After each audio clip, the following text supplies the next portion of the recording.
छात्रों, आज का प्रश्न है भारत में सौर ऊर्जा का भविष्य उज्जवल क्यों है। भारत में सौर ऊर्जा का भविष्य उज्जवल क्यों है, आज का प्रश्न है। तो ये देखते हैं, भारत एक उष्णकटिबंधीय देश है। यहाँ वर्ष में लगभग 10 महीने तेज धूप रहती है। ऊर्जा की बढ़ती मांग, सरकार का इस ओर ध्यान गया है कि ऊर्जा को सौर ऊर्जा के माध्यम से तैयार किया जाए। परंपरागत ऊर्जा संसाधन जो प्राचीन काल से चले आ रहे हैं, जैसे कोयला से ऊर्जा को तैयार करना, पेट्रोल, डीजल, ये ऊर्जा के साधन थे।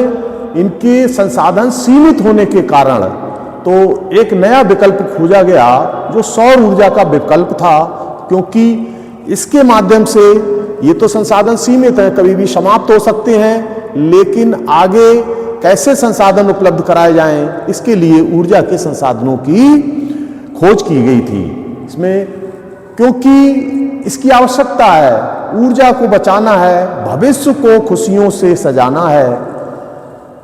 ऊर्जा बचाने का तुम करो संकल्प, पृथ्वी बचाने का यही है विकल्प।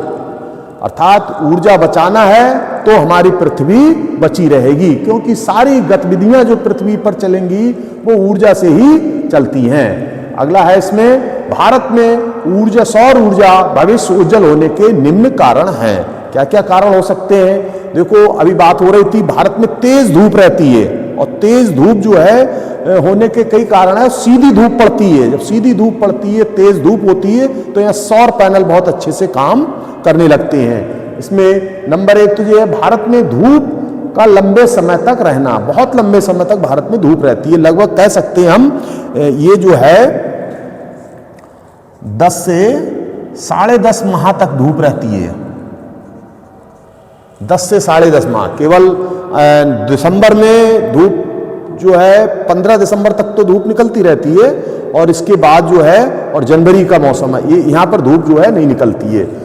दूसरे, जनसंख्या वृद्धि के कारण, जनसंख्या लगातार हमारे देश की इतनी बढ़ती जा रही है, विस्फोटक स्थिति हो गई। आज हम देश में सब पहले, विश्व के अंदर पहले स्थान पर पहुंच गए हैं। तो इसकी सब समस्याओं को देखते हुए ऊर्जा की मांग भी लगातार बढ़ती जा रही है। इसकी पूर्ति के लिए क्या किया गया है? सौर ऊर्जा का विकल्प खोजा गया है। अगला है, पर्यावरण को स्वच्छ रहता है, पर्यावरण स्वच्छ रहेगा, क्योंकि और भी कोयले का हम उपयोग करेंगे और डीजल, पेट्रोल इत्यादि का उपयोग करते हैं, उससे प्रदूषण होता है, लेकिन सौर ऊर्जा में कोई भी प्रदूषण नहीं होता है। अगला है, आयात किए जाने वाले ईंधन पर निर्भरता कम हो जाएगी।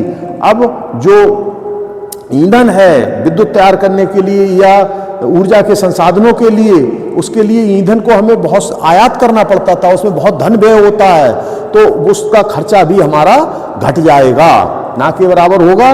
और दुर्गम व ग्रामीण क्षेत्रों में बिजली की मांग कम खर्च पर पूरा किया जा सकता है। दुर्गम से मतलब जो है, हमारा देश, अभी हमने पिछले वाली वीडियो में आपको बताया, हमारे देश में अनेक भौगोलिक भिन्नताएं हैं।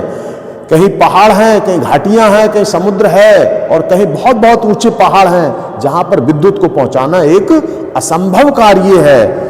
तो ऐसी स्थिति में वहां सौर पैनल को पहुंचाया जा सकता है और सौर विद्युत को आसानी से तैयार किया जा सकता है, कम खर्च होगा और वहां के लोगों की मांग की भी पूर्ति हो जाएगी। वरना ऐसे स्थानों पर लोग क्या है, संसाधनों के अभाव में पलायन करने लगते हैं, वहां कोई रहना नहीं चाहता है। क्यों? हर व्यक्ति को क्या, मनुष्य की आवश्यकता बन गई है क्या?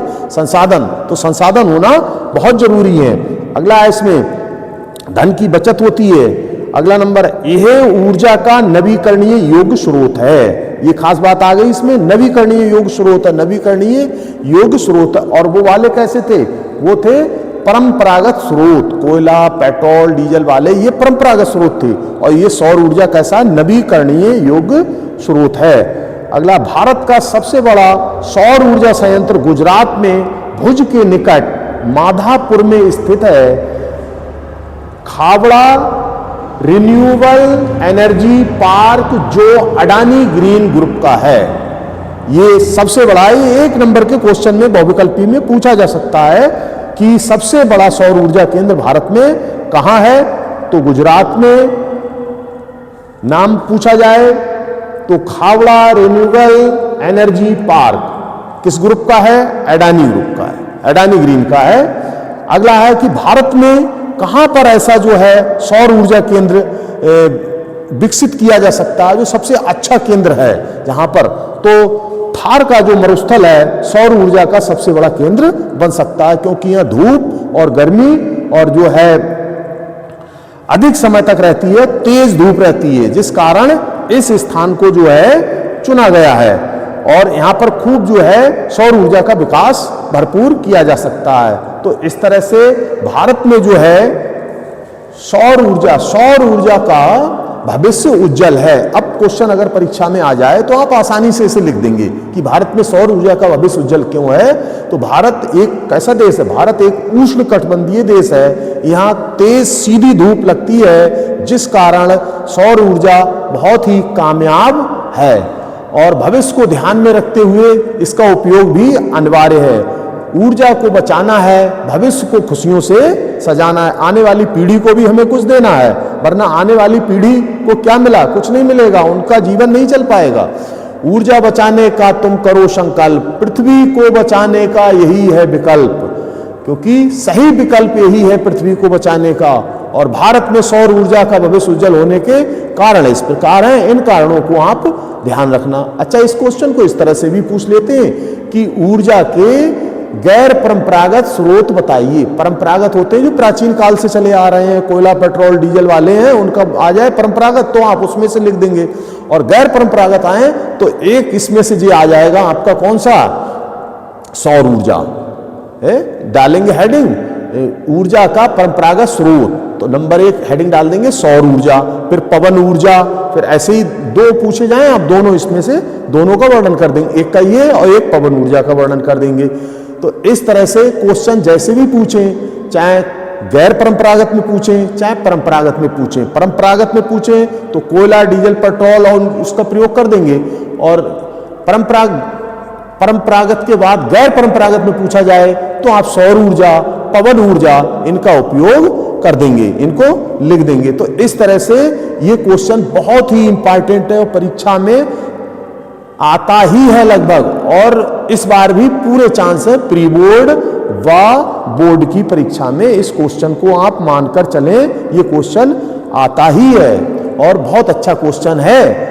और सरकार का भी इस समय बहुत ध्यान जा रहा है, सरकार जो है सौर पैनल के लिए, सौर ऊर्जा के लिए छूट दे रही है, सब्सिडी दे रही है कि लोग सौर ऊर्जा की तरफ बढ़ें, और जो हमारी प्राचीन काल से चली आ रही है परंपरागत ऊर्जा जिसकी शॉर्टेज है उसको लोग छोड़ें, क्योंकि भविष्य की पीढ़ी को भी हमें कुछ देना है। तो इस क्वेश्चन को इस तरह से आप तैयार कर लें, बढ़िया क्वेश्चन है। और चैनल को सब्सक्राइब करें, लाइक करें, और कल मिलेंगे अगली वीडियो में। धन्यवाद।